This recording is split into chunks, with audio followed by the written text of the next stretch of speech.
मैं हूं अखिलेश सिंह और आप देख रहे हैं खबर के पीछे का सच। आज सनातन धर्म के ऊपर हिंदुस्तान और पूरी दुनिया की नज़र है। कुछ लोग सनातन धर्म की आलोचना करते हैं और कुछ लोग सनातन धर्म को ही दुनिया का एक मात्र ऐसा रास्ता बता रहे हैं जो विश्व को शांति दे सके, सुरक्षा दे सके, धर्म के नाम पे मारकाट से बचा सके। प्रदेश के मुख्यमंत्री योगी जी ने अभी एक कार्यक्रम में कहा कि सनातन दुनिया का सबसे पुराना धर्म है, सनातन धर्म ही विश्व में शांति की गारंटी दे सकता है और संकट में भारत की ओर ही पूरी दुनिया देखती है। ये जब सभी समाचार पत्रों में या संचार माध्यमों में आया तो मुझे लगा कि आप तक ये बात जानी चाहिए, इसकी थोड़ी एनालिसिस होनी चाहिए कि योगी जी ने ये बात कैसे कही।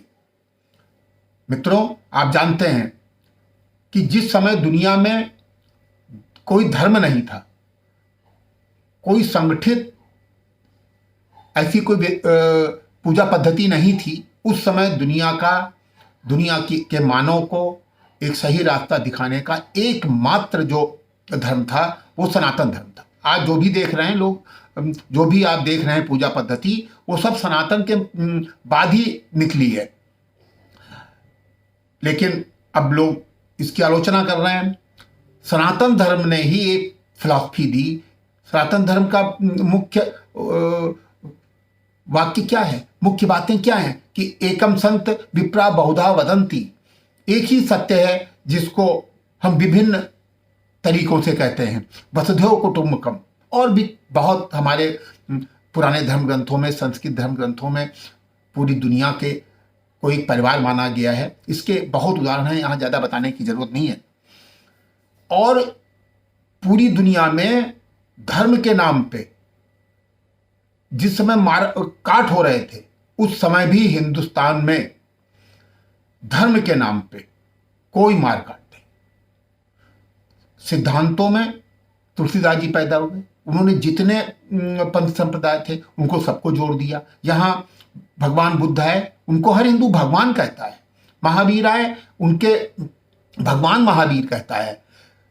सिख पंथ आया, उसके भी पूज्य गुरुओं को सब भगवान मानते हैं, अवतार मानते हैं, हिंदू धर्म का उद्धारक मानते हैं। इसलिए योगी जी ने कहा कि सनातन धर्म ही विश्व शांति की गारंटी देता है। आज धर्म के आधार पर पूरी दुनिया बट गई है। आप देख रहे हैं जो हो रहा है मिडिल ईस्ट में। हमास ने जिस तरह लोगों के साथ जाति की, जिस तरह से इजराइल गाजा पट्टी में हमले कर रहा है, जिस तरह पूरी दुनिया इजराइल और हमास के खेमे में बट गई है। आज 1.5 साल से यूक्रेन और रूस की लड़ाई हो रही है। पूरी दुनिया युद्ध के मुहाने में।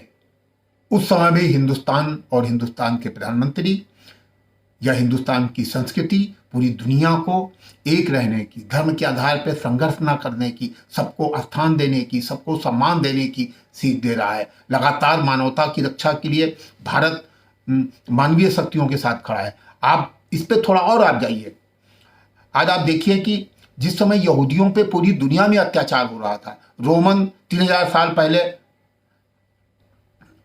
रोमन शासकों ने इजराइलियों को पे बहुत अत्याचार किए, वो अपने इजराइल से भगे तो भागकर हिंदुस्तान आए।